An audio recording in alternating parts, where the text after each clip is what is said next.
할렐루야. 이 자리에 오신 성도 여러분들을 사랑하고 축복합니다. 오늘은 요한복음 21장 1절부터 9절까지의 말씀으로 숯불 앞에서 라는 제목으로 은혜를 깨닫고자 합니다. 우리는 하나님의 사랑을 알고 있습니다. 그 사랑을 누리고 있습니다. 초신자가 아닌 이상 우리는 나를 향한 그 뜨거운 하나님의 사랑을 경험했을 것입니다.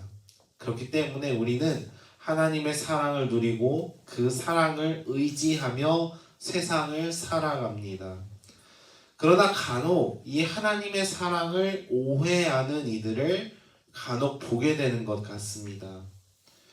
본인이 하나님의 사랑을 받을 자격이 없기 때문에 본인의 죄책감을 끊임없이 부추기고 저주합니다. 나는 이래서 안 됩니다. 나는 아무것도 할 수 없습니다. 자신의 행동에 대한 자책으로 무기력함에 빠지기도 합니다. 그러나 오늘의 본문은 그런 무기력함에 빠진 하나님의 사랑을 받지 못한다는 오해에 빠진 사람들을 향하여 하나님의 사랑이 무엇인지 아주 명쾌하게 우리에게 전해주고 있습니다. 오늘의 본문은 요한복음의 에필로그라고 부릅니다. 일반적으로 요한복음 20장 30절, 31절은 요한복음을 결론짓는, 매듭짓는 결론으로서 책의 기록 목적을 설명하는 것을 끝으로 요한복음을 마치려고 했던 것 같습니다. 그러나 어떠한 필요로 인해 추가적인 결론, 후일담이 필요로 했고, 그런 이유에서 요한복음은 크게 세 가지 부분으로 나뉘게 됩니다. 1장부터 12장까지 예수님의 7가지 표적과 7개의 에고에이미, 자신에 대한 설교를 담고 있는 표적의 책, 13장부터 20장까지 예수 그리스도의 고별 설교, 순환과 부활을 다루고 있는 영광의 책, 그리고 21장 부활 이후의 후일담을 다루는 에필로그, 크게 세 부분으로 나누어 볼 수 있습니다. 그렇다면 에필로그가 왜 추가적으로 기록되었던 것일까? 학자들은 다양한 이유를 이야기합니다. 요한복음의 저자가 죽고 난 이후 그의 권위를 세우기 위해서 기록되었다라든가, 혹은 베드로와 사랑하는 제자와의 관계를 조정하기 위해서라든가, 혹은 부활하신 예수 그리스도의 복음을 증언해야만 한다라는 당위성을 불어넣기 위해서 등 다양한 이유를 이야기합니다. 오늘 저는 다른 관점에서 오늘의 본문을 읽어보려고 합니다. 다름 아닌 하나님의 사랑을 가르쳐주기 위함이었다라는 것입니다. 하나님이 세상을 사랑하셨다고 가르친, 그리고 그 사랑이 목숨을 내어줄 정도로 놀랍고 컸다라는 사실을 가르친 요한복음의 그 복음의 정수를 이 에필로그에서 다시금 강조하고 있었다라는 것입니다. 요한복음은 예수님의 부활 이야기를 굉장히 길게 서술하고 있습니다. 요한복음 20장에서 부활하신 예수님은 제자들에게 나타나시며 유대인들의 위협과 죽음의 공포에 두려워 떠는 제자들의 마음을 평안하게 하시고 자신이 부활했음을 몸소 보이십니다. 이때 예수님의 부활을 목격한 제자들을 구체적으로 설명하고 있지는 않습니다. 그래서 그런 건지 모르겠지만 예수님의 부활을 제대로 목도하지 못한 제자들이 본래 자기들의 업이었던 어부일에 복귀하는 것으로 오늘의 본문이 시작됩니다. 그리고 그 중심에는 베드로가 있었습니다. 우리는 이 베드로에 대해 집중해야 합니다. 예수님의 부활까지 베드로는 3일간의 행적이 묘연합니다. 만약 베드로가 예수님을 부인하고서 도망치고 잠적했다면 베드로는 예수님의 부활 소식을 전혀 몰랐을 것입니다. 현재 오늘 본문이 소개하는 장소가 갈릴리 북부에 위치한 디베랴 호수라는 것을 생각한다면 베드로는 예수님을 부인하고서 갈릴리로 돌아갔다라는 것을 짐작하게 합니다. 베드로는 다른 제자들과 함께 어부일로 복귀합니다. 예수님이 잡히시고서 허무한 마음에 자기의 본업으로 돌아가서 살아가려고 했던 것 같습니다. 그러나 유독 그날 물고기가 안 잡혔습니다. 분명 되어야 하는데 잡혀야 하는데 되지 않는 겁니다. 가뜩이나 예수님이 잡히시고 십자가에 달려 죽으셔서 마음이 심란하고 막막했을 텐데 마음이 더욱 복잡해졌을 것 같습니다. 아니, 좀 더 정확하게는 본인이 예수님 앞에서 했던 마지막 행동에 대해 후회하고 자책하며 마음이 무척 고통스러웠을 것 같습니다. 예수님은 십자가에 달리시기 전 베드로에게 네가 날 부인할 것이다 말씀하셨습니다. 그러나 베드로는 말합니다. 절대 그럴 일 없을 것입니다. 세상에 있는 모든 사람이 예수님을 부인한다 하더라도 저만큼은 예수님을 부인하지 않겠습니다. 하지만 우리 모두 알고 있습니다. 베드로는 예수님이 붙잡히시고 무리들로부터 야유와 폭행을 당할 때에 예수님을 3번 부인합니다. 그때에 닭이 울었습니다. 우리는 여기서 닭이 울었다라는 것을 기억해야 합니다. 예수님이 부인했을 때에 닭이 울었고 닭이 울었을 때에야 베드로는 예수님이 자신에게 하셨던 말씀이 떠올랐습니다. 자신이 지금 무슨 행동을 했는지 닭 울음소리로 인해 생각난 것입니다. 깨달은 것입니다. 중요한 것은 예수님을 다시 만나기까지의 3일의 시간입니다. 닭은 예수님이 부인했을 때만 울지 않습니다. 닭은 매일 웁니다. 베드로는 그 닭 울음소리를 매일 들었습니다. 아마 그는 매일매일 닭이 울 때마다 자신이 행동했던 예수님을 향해 저주하고 부인했던 모습들이 떠올랐을 것 같습니다. 그때마다 베드로는 자신의 행동을 자책했을 것입니다.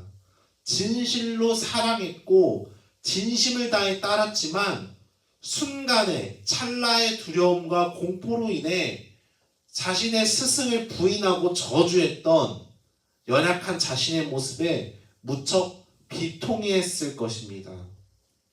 베드로는 그런 심정으로 갈릴리로 돌아가서 물고기 잡는 일을 다시금 행하게 됩니다. 그런 상황 속에서 예수님은 부활하셨고 자신을 부인했던 베드로에게 찾아가십니다. 그날 밤에는 베드로와 제자들이 아무것도 잡지 못하는 상황이었습니다. 예수님은 멀찍이 바닷가에 서셔서 제자들을 바라보셨습니다. 예수님이 묻습니다. 얘들아, 너희에게 고기가 있느냐? 제자들이 응답합니다. 없습니다. 그때 예수님이 말씀하십니다. 배 오른편에 던져라. 그리하면 잡으리라. 제자들은 예수님의 말씀을 따라서 그대로 행했습니다. 그때 물고기가 그물을 들 수 없을 정도로 많이 잡혔습니다. 그때에 예수님이 사랑하시는 제자가 베드로에게 외칩니다. 다른 제자들에게 외치는 것이 아닙니다. 베드로를 향해 말합니다. 주님이시라. 그때 베드로는 겉옷을 들은 후 바다로 뛰어내려 주님께로 달려갑니다. 베드로가 급한 마음에 바다로 뛰어내려 주님께로 나아간 이유, 아마도 그 3일간의 죄책감과 후회, 자신의 행동에 대한 비참함 등의 다양한 감정들이 섞였기 때문은 아니었을까. 그래서 이런 급한 행동을 했던 것은 아니었을까 상상해 보게 됩니다. 그리고서 육지에 올라옵니다. 육지에 올라와 보니 생선이 있었고 떡이 있었다고 성경은 보도합니다. 생선과 떡을 언급하고 있기 때문에 우리가 익히 알고 있는 오병이어 사건을 다시금 암시하는 듯합니다. 즉 예수님이 직접 제공하시는 하늘의 양식을 믿는 제자들이 아닌 도망친 제자들, 특히 베드로에게 허락하셨다라는 것을 우리는 알게 됩니다. 그런데 여기서 한 가지 눈에 띄는 보도가 있습니다. 요한은 육지에 올라왔을 때 생선과 떡만을 언급하고 있지 않습니다. 9절에서 숯불이 있었다라고 굳이 이야기합니다. 원문을 그대로 직역한다면 숯불이 있는 것을 눈으로 보았다라고 눈으로 직접 숯불을 본 것을 강조하는 뉘앙스를 보여줍니다. 왜 요한은 숯불을 본 것을 강조하는 것이었을까?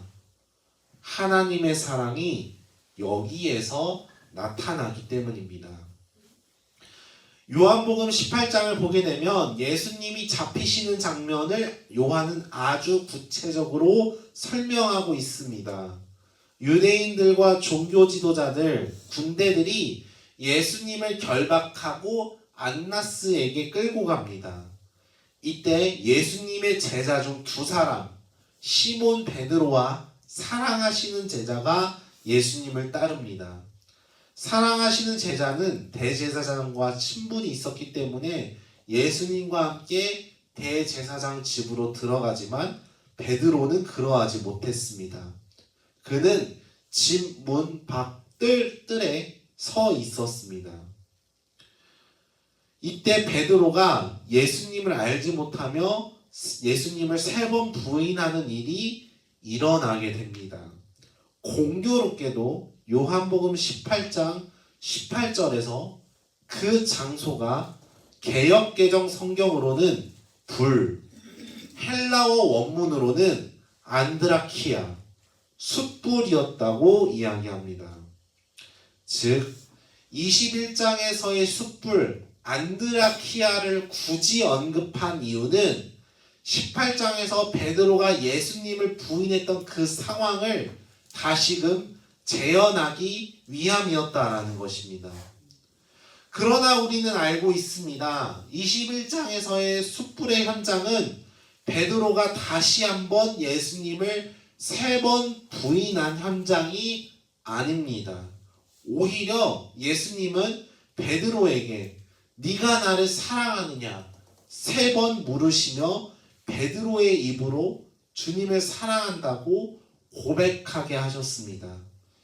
3번 예수님을 부인했던 베드로의 실수를, 베드로의 과오를, 베드로의 잘못을 바로잡으시는, 회복시키는 현장으로 바뀌었다라는 것입니다.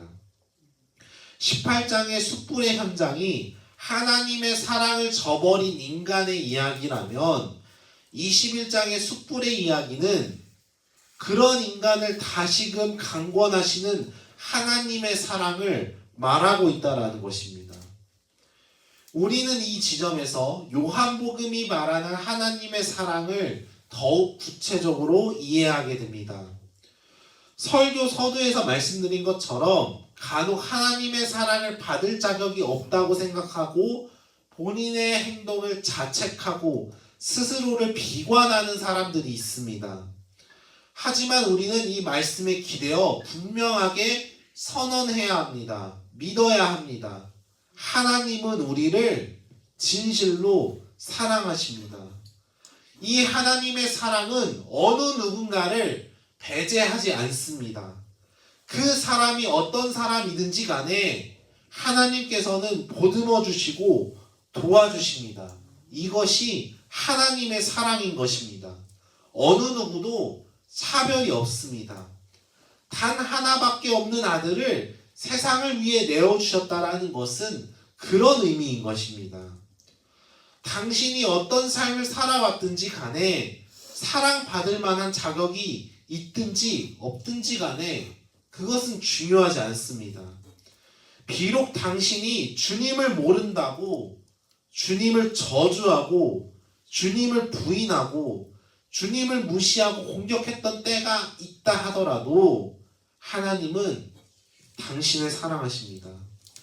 당신의 인생을, 당신의 인격을, 당신의 마음을 있는 그대로 이해하시는 분, 사랑하시는 분이 우리가 믿는 하나님이라는 것입니다. 독생자 예수를 죽인 세상마저도 사랑하시는 하나님의 사랑이 여기에 있는 것입니다. 이 사랑이 베드로에게 찾아왔습니다. 예수를 부인하고 모른 채 했던 베드로의 실수, 매일매일 닭 울음소리를 들으며 자신의 행동에 대해 죄책감을 안고 지냈던 그 베드로에게 예수님이 찾아오십니다. 하나님의 사랑이 다가옵니다. 그래서 다시 그 실수의 자리, 숯불 앞으로 돌아오게 하십니다. 예수님을 부인하고 저주했던 그 숯불 앞으로 하나님의 사랑이 부르시는 겁니다.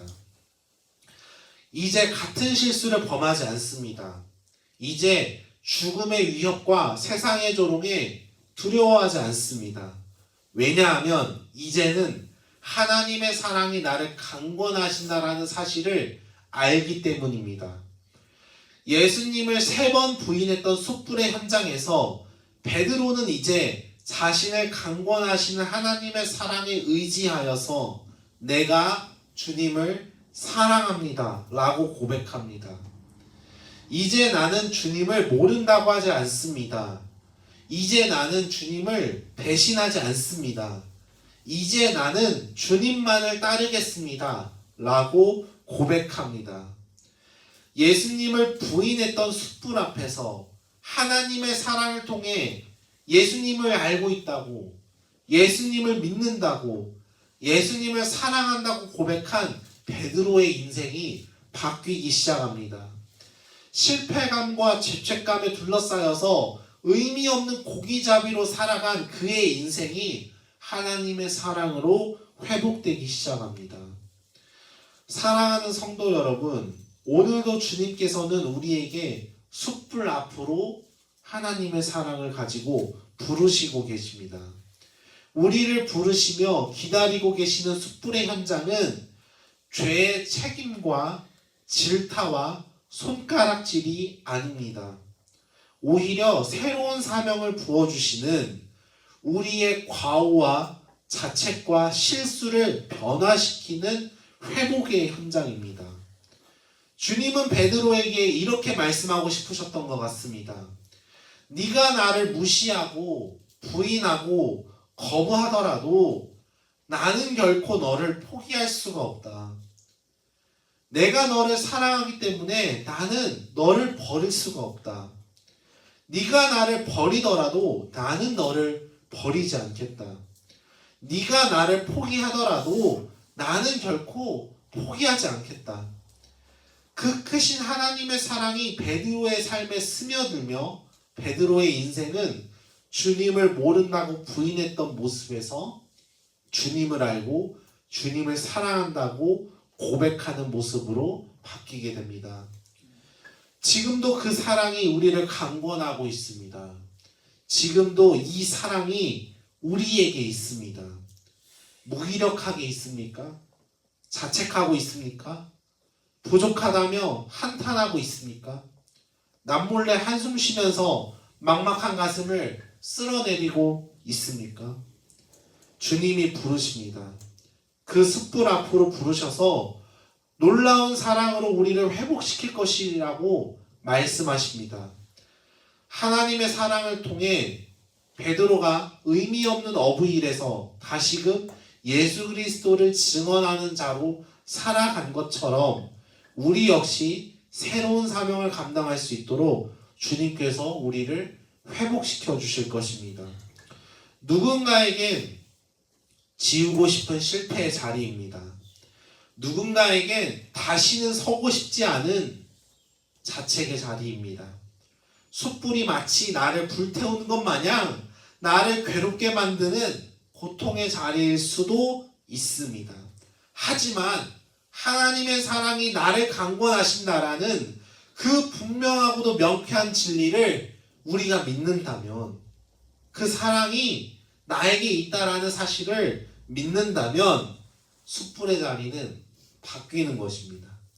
나를 고통스럽게 하는 자리가 아니라 나의 마음을 녹여주시는 따뜻한 주님의 사랑인 줄로 믿으시기를 바랍니다. 가장 부끄럽고 치스러웠던 우리의 상황을 새로운 삶으로 나아갈 수 있도록 회복의 자리로 바꾸시는 놀라운 하나님의 사랑을 우리가 누리게 되기를 소망합니다. 그 사랑에 기대어 다시 시작합시다. 그 사랑에 강권되어 다시 일어섭시다. 그 사랑을 의지하여 새롭게 살아갑시다. 오늘 하루 그 사랑을 누리며 나아가는 저와 여러분이 되시기를 주님의 이름으로 축복합니다.